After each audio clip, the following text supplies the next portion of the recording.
Agik hidup, agik ngelaban. Kita orang ingat aku si pandai kelakar Sarawak kah?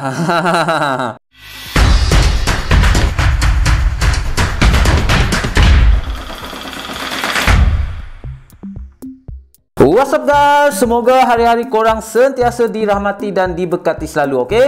Untuk yang pertama kali, aku Topeng Man. Aku suka berbicara tentang movie dan kali ini aku akan review movie daripada Sarawak, iaitu filem Berlaban Hidup Infeksi Zombie. Sebenarnya kan, ramai member suruh aku review movie ni sebelum tayangan kat Astro First lagi.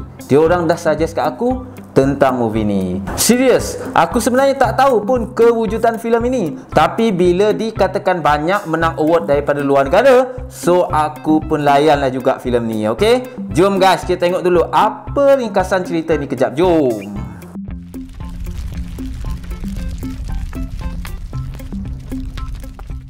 Berlaban Hidup Infeksi Zombie merupakan sebuah filem indie seram yang diarahkan oleh Rayleigh. Filem ini dibintangi oleh Pablo Amirul, Ultimate, Putri Adriana dan banyak lagi pelakon-pelakon lain. Filem ini mengisahkan tentang serangan wabak zombie yang berpunca daripada eksperimen biologi haram oleh pengkaji luar negara dengan melakukan uji kaji terhadap anak yatim di Kepulauan Borneo.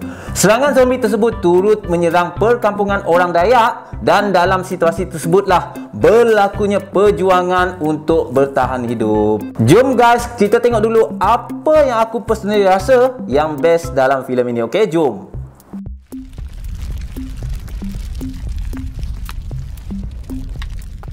Yang pertama, seni dan kebudayaan masyarakat Dayak yang menarik.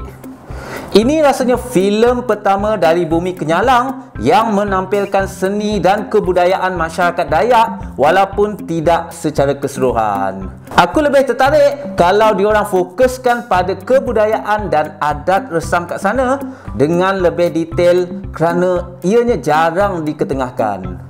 Scene yang dekat bandar yang merapu tu aku rasa kalau tak ada pun tak apa kot. Baik fokus yang dekat hutan tu saja. Okey?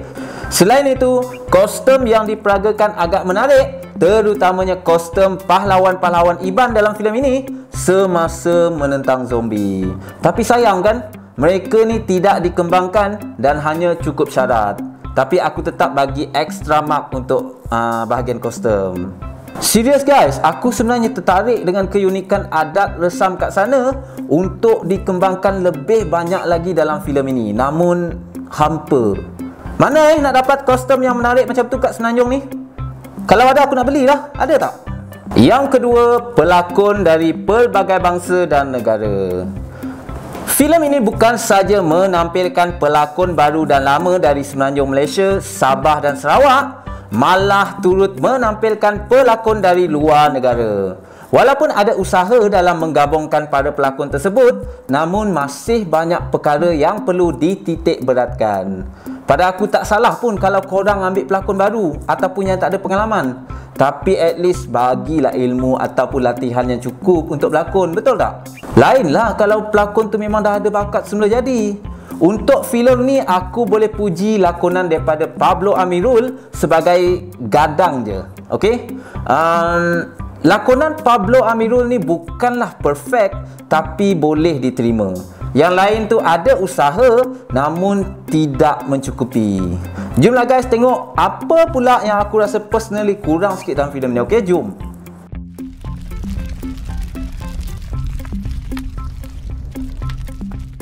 Yang pertama, jalan cerita yang longgar. Tak kisah pun cerita apa yang korang nak bikin. Cerita pocong ke, cerita buaya ke, jembalang ke, tak kisah. Tapi pastikan korang ada sebuah naskah yang menarik. Aku sebagai penonton tak adalah minta naskah itu masterpiece, cukup menarik dan berbaloi untuk ditonton. Aku sanggup langganlah semata-mata nak tengok cerita ni, tapi sangat-sangat kecewa. Make sure korang punya material cukup untuk buat filem. Dah ada jalan cerita yang komplit didokumentasi dan didesain, pastikan pula penyampaian disampaikan dengan kemas. Bukan cincai-cincai macam orang yang baru dapat kamera rakam video. Okey? Yang kedua, pemilihan pelakon tangkap muat. Macam aku sebut tadi lah, tak kisah pun pelakon baru nak up, tapi pastikan latihan cukup untuk tidak nampak fake depan kamera. Kokat banyak kali pun tak apa, yang penting hasil lakonan tu bagus. Nak dapatkan lakonan daripada pelakon yang bagus, jangan takut keluarkan duit. Ini tak, pelakon yang ada nama pun korang ambil macam estimate tu pun tak membantulah, aku rasa malah merosakkan lagi filem ini. Nasib baiklah dia tu penyanyi bukan pelakon, kalau tak memang kena hentam. Scene watak yang ada Pekin Ibrahim tu pun aku rasa macam ada tak ada je kan. Korang saja nak ambil nama dia untuk naikkan filem ni kan. Menipu je kerja. Nampak sangat tangkap muat untuk nama. Bagus dah idea digabungkan pelakon dalam dan luar negara, tapi pelakon macam dipaksa berlakon. Faham tak? Yang ketiga, technical filem yang lemah.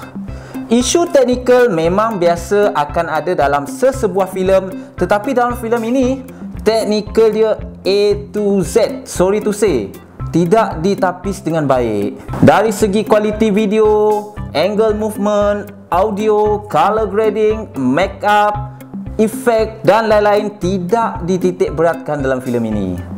Korang ada tak tukang penilai ke, penasihat ke, pengkritik ke ataupun bantu khas ke sebelum korang finalizekan korang punya filem? Ke tak ada?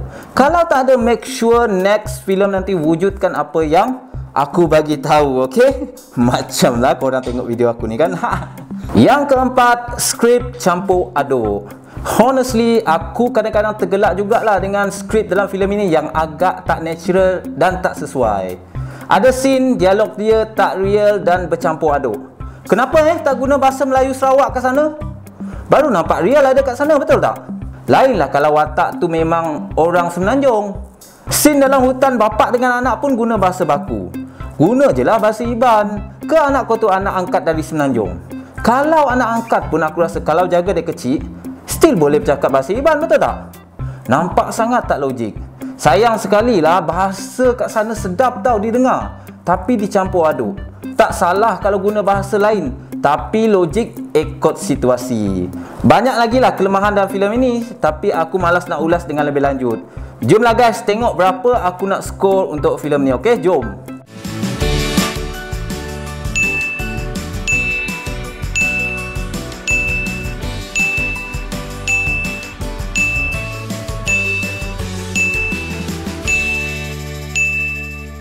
So guys, macam mana dengan markah yang aku bagi? Korang setuju tak? Sorry sangat, aku terpaksa jujur dengan apa yang aku tonton, okey? Aku frust sebab kita dikabulkan dengan anugerah-anugerah yang banyak dalam filem ini. Aku tak naklah nafikan perkara tersebut. Dah itu memang rezeki korang, betul tak? Tapi please tolonglah next jangan tipu penonton, okey? Humble je buat filem. Kalau betul filem korang bermutu, penonton sendiri akan viralkan korang punya filem. Anyway, untuk director Rally dan penerbit Misha Minut, jangan putus asa, okey? Teruskan buat filem, jadikan kritikan ini sebagai pembakar semangat untuk terus berjuang. Even James Cameron pun pernah buat filem buruk untuk first time, tapi lepas tu semua meletup guys. Boleh jadikan contoh, okey? Aduh, aku ni macamlah dia orang tengok aku punya video ni. Anyway guys, itu saja daripada aku. Jangan lupa subscribe, like dan share pendapat korang tentang movie ni, okey? Aku Topeng Man, poyo tapi jujur. Zah.